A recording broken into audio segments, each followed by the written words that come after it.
What's up, booktube? Welcome back to my channel. My name is Laura if you're new here, and today I'm wrapping up my September reading month.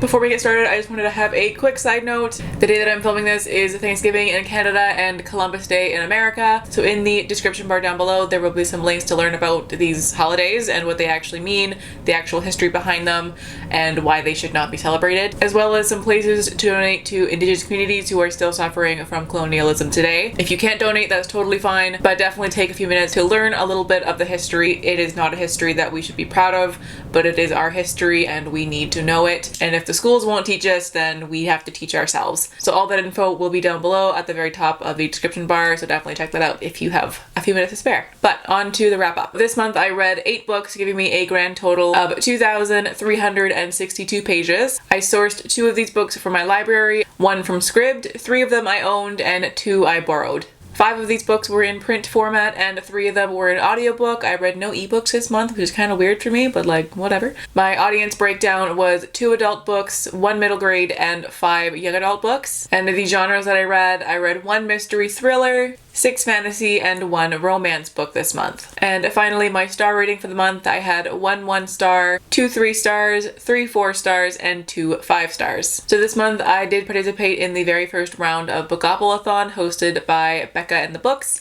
All of that I will also link down below, so go check that out. She worked very hard on this readathon and I thought it was so much fun. I will definitely be doing it again. But as for which books covered which prompts, I don't remember, and I am too lazy to go back and look at my TBR video to find that, so I'll just leave that linked somewhere, whichever side. This side? I'm gonna guess this side and just hope that I'm right. Check out my TBR video for this if you want to know which books covered which prompts. But on to the books. So the very first book that I read this month was How to Fall by Jane Casey. This one, I do remember which prompt this was for. This one was a community shelf pick and I got the prompt to ask one of my friends. So I FaceTimed them and they picked this one out for me off of my roommate's shelf. This friend is not a reader, so it was really just based on cover and a very brief description. And this is the one that they chose and it was horrible.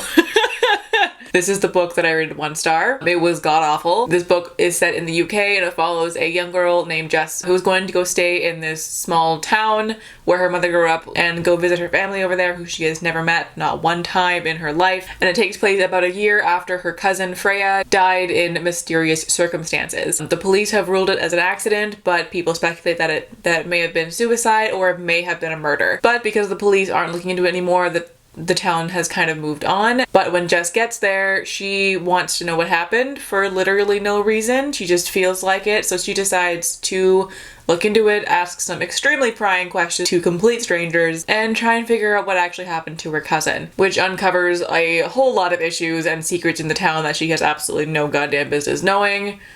But whatever. Yeah, I hated this book. I was being hopeful for it. I was kind of, I was almost enjoying how bad it was. Sometimes like hate reading can be really fun. I was kind of almost enjoying hate reading this at first, and then it just got really, really bad. The main problem is the main character, Jess, is fucking awful. She is just intolerable. She's just such a terrible person. She's rude to everybody. She thinks she's smarter than everybody. Like, everyone around her is just dumb and slutty and horrible, but she's put herself on this pedestal of like absolute godhood for no reason at all, and everybody else is just beneath her. Always, including her own mother. Like, the way that she talked to her own mother drove me crazy throughout this entire story. She's extremely entitled. She thinks that, she belongs in everybody's business, even when she has literally never met these people in her life. But yeah, so the main character was just terrible. I also had a problem with the motivation. The logic was not there for me whatsoever. I just didn't understand why Jess cared so much. I think this book would have been a lot better if it was one of the siblings who was the main character and who was trying to solve the death of their sibling.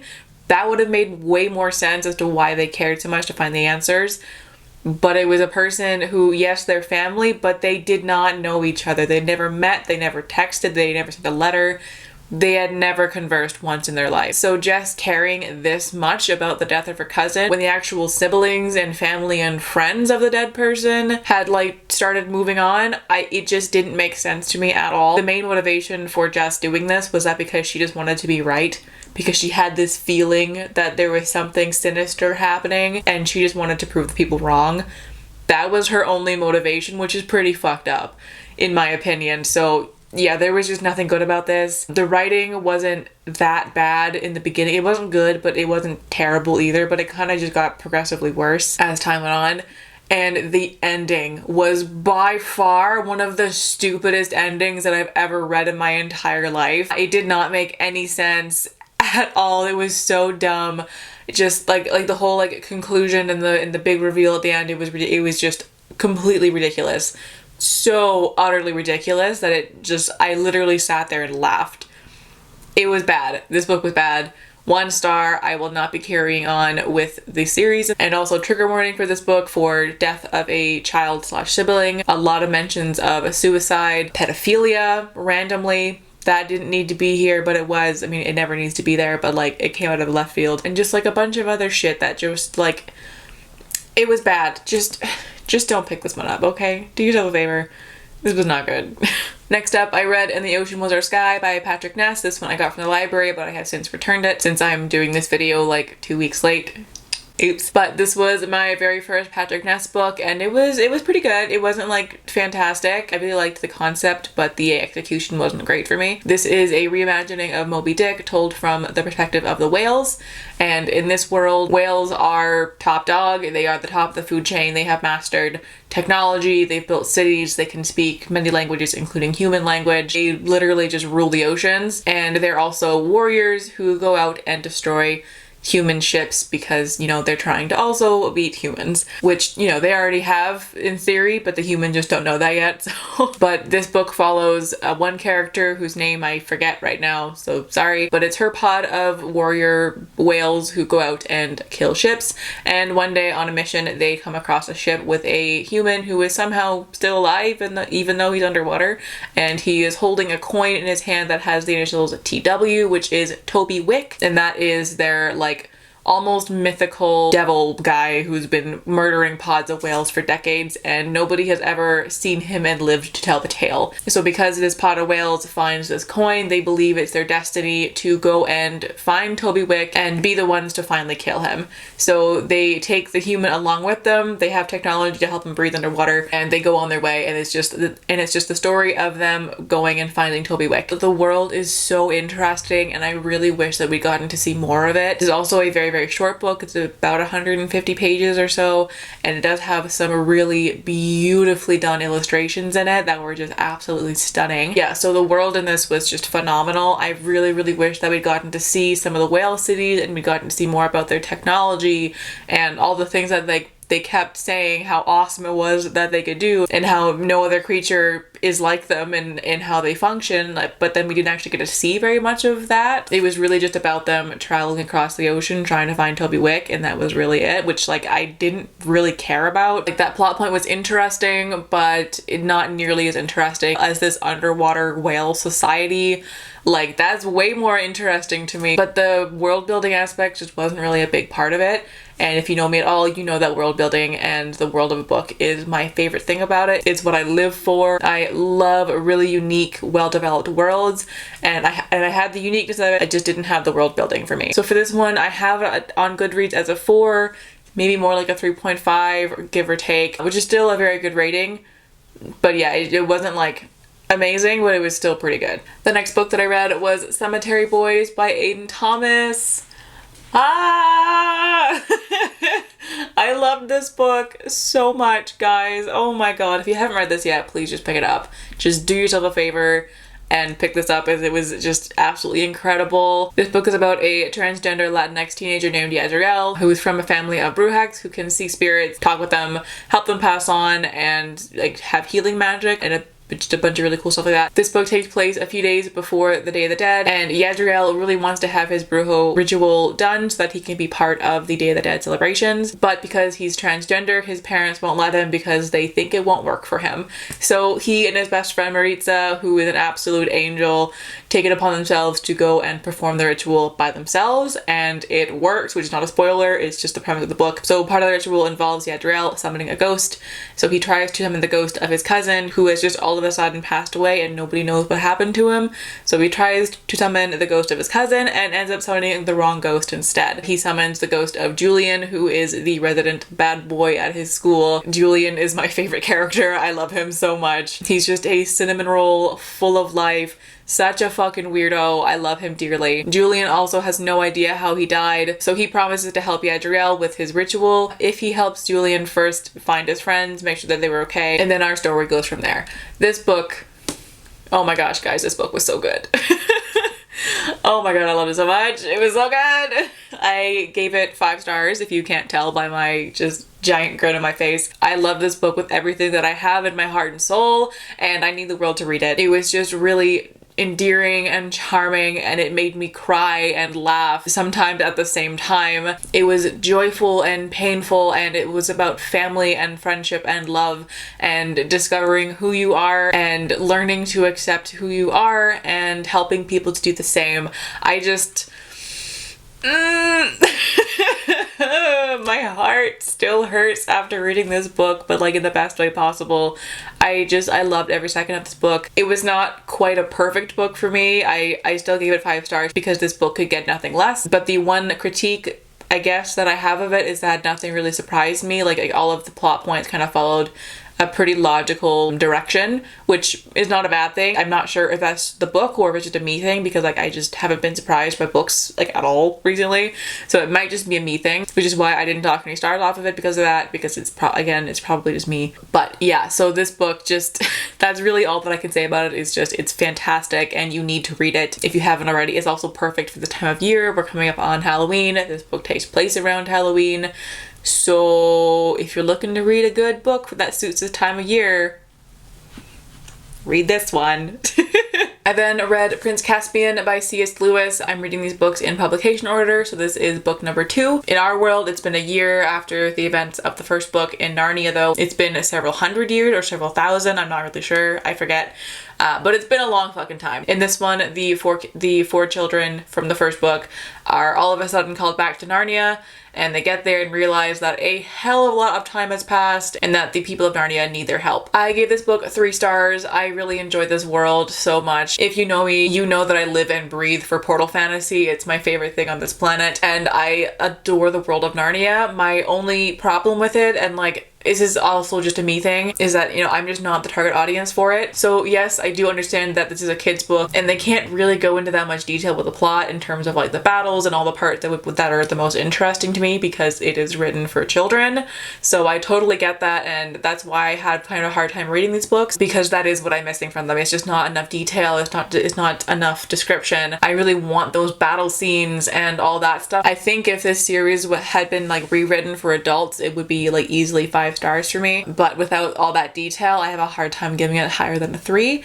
So there we go.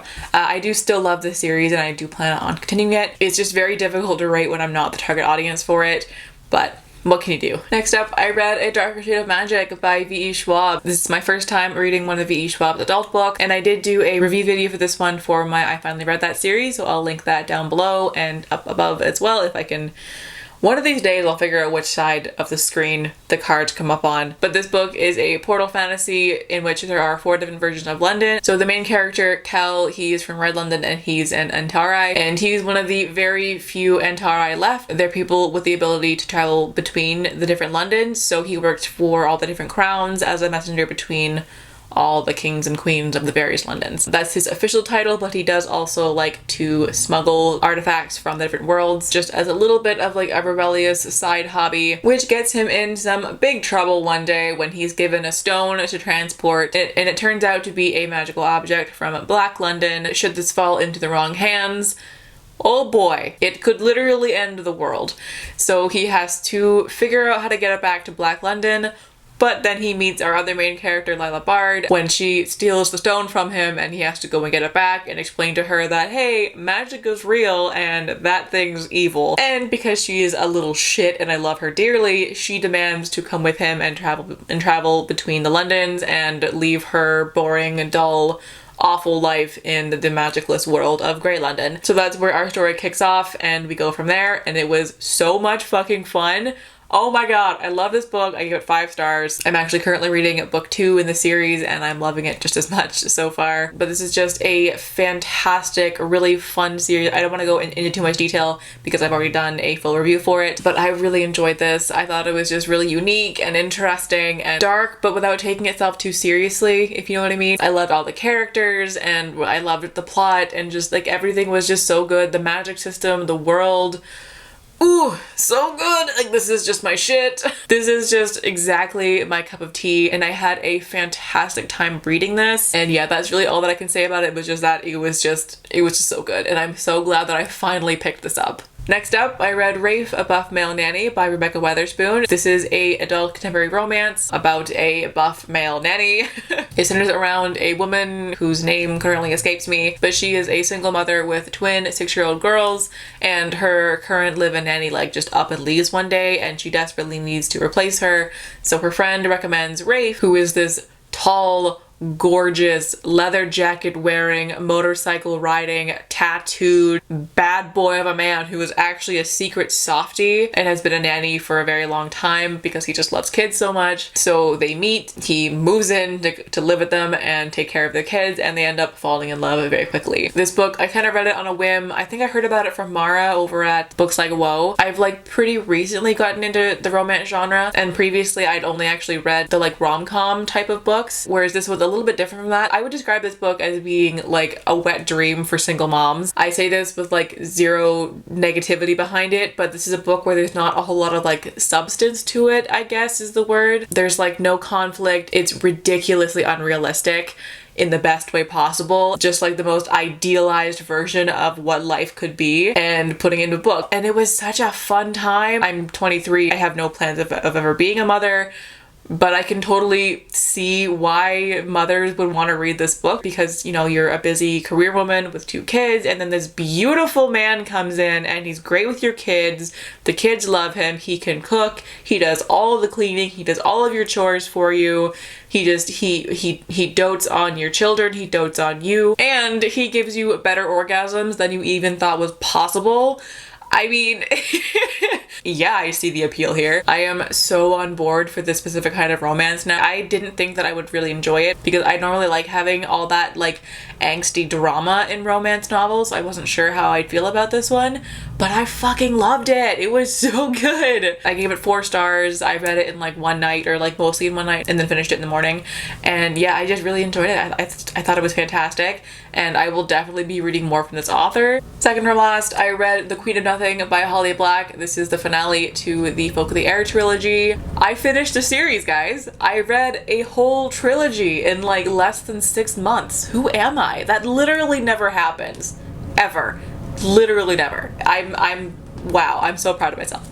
Anyways, this is a YA fairy fantasy about Jude and her 2 sisters who were taken to fairyland one day when they were children, when their half-sister's fairy father comes and murders their parents in front of them and essentially kidnaps them and brings them to fairy, where they've grown up since they were very young. Because Jude and her twin sister Taryn are both fully mortal, they get treated like absolute garbage their whole lives. Like, they have lived their lives in fear because, you know, anyone could and would like to kill them at any point in time, or at the very least torture them for fun, because, you know, fairies are wonderfully evil. I love them so much. But Jude has spent her entire life feeling powerless, and all she wants is to feel like she has some power. I don't want to go into spoilers, but circumstances arise in the first book that give her her first taste of power, and then we go from there throughout the series. I have heard a lot of people say that the last book is a huge disappointment, that they didn't like the ending to it. I loved it. I thought it was fantastic. I give it 4 stars.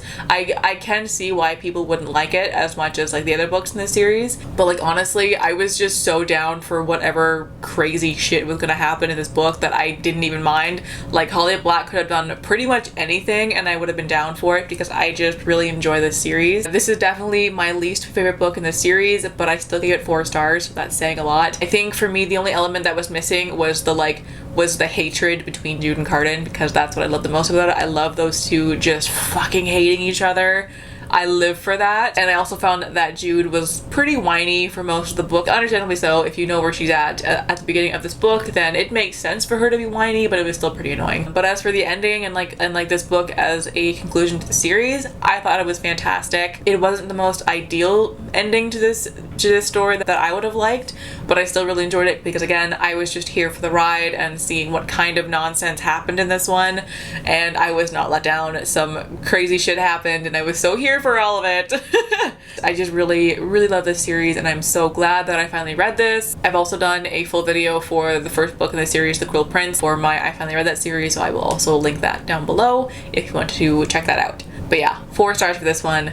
So good. Loved it. Loved this whole series. And the final book that I read this month was This Coven Won't Break by Isabel Sterling. This is the sequel to the These Witches Don't Burn duology. I read the first book last year and absolutely adored it. I gave it, I think, 4 or 5 stars. So the synopsis for the first book, obviously I'm not going to talk about this book because it's a sequel, but the series in general is a urban fantasy about a coven of witches who are dealing with witch hunters, and our main character is also dealing with girl problems and her normal teenage bullshit at the same time. So this is a queer story, and it was just really fun, the first book at least. Unfortunately, book 2 I didn't love as much. I gave it 3 stars. It wasn't bad, but compared to the first book, it like had a significant drop in enjoyment level for me, especially the ending. The ending completely lost me. It did not make any sense whatsoever. Like it just, I didn't get it. I did not understand how their solution to the problem would work, or like just what was going on. Like I didn't know what the plan was, because like they explained it and it just didn't make sense to me at all. And also too, like this book was very forgettable to me. Literally the day after finishing it, I forgot what happened. I forgot the entire plot from start to finish because it just did not stick in my head at all. So that's also, you know, not great. But again, it wasn't a bad book. It just, for whatever reason, just didn't quite hit with me. I'm not really sure why. I'm very sad that it didn't, because I loved the first book so much. But not every book can be a win, right? So that's okay. But those are all the books that I read in the month of September. Sorry this video is so late, by the way. I meant to do this in like the first week of the month, but mental health has been not great, so I haven't filmed like anything in a while, so sorry about that. But we're here now, so it's fine. Better late than never. So but yeah, so that should do it for today's video. Again, check out the links in the description bar for some resources on the history of Columbus Day / Canadian Thanksgiving. But thank you guys so much for watching. I hope you're all having a fantastic day wherever you are in the world, and I will catch you guys in the next video. Bye!